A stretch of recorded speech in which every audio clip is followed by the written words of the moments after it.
Tyndlusket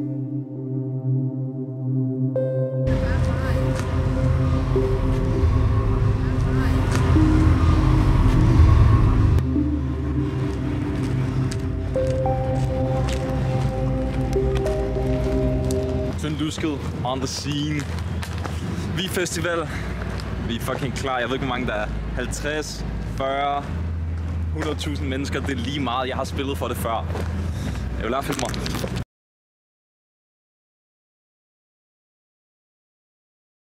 Jo. Tyndlusket tilbage igen. For at vise min ride her. Der er den satan, jeg ankom i, ikke? Ford med den gode slags. Forstår I? Tobias Rahim, ikke?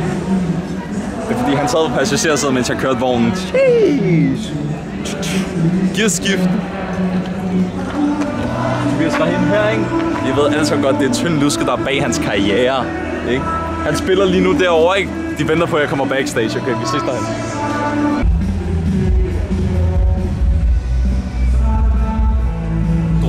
Droner. Det er regeringen, der overvåger mig. Altså, jeg ved ikke. Øv!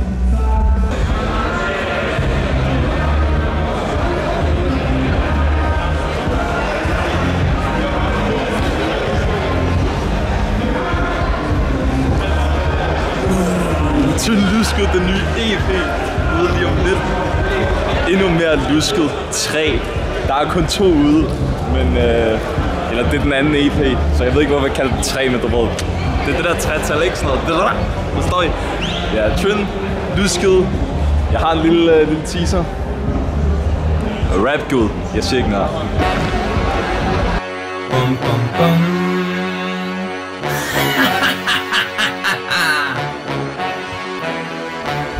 For jeg er tynd, og jeg er lusket. Så for tynd bliver husket.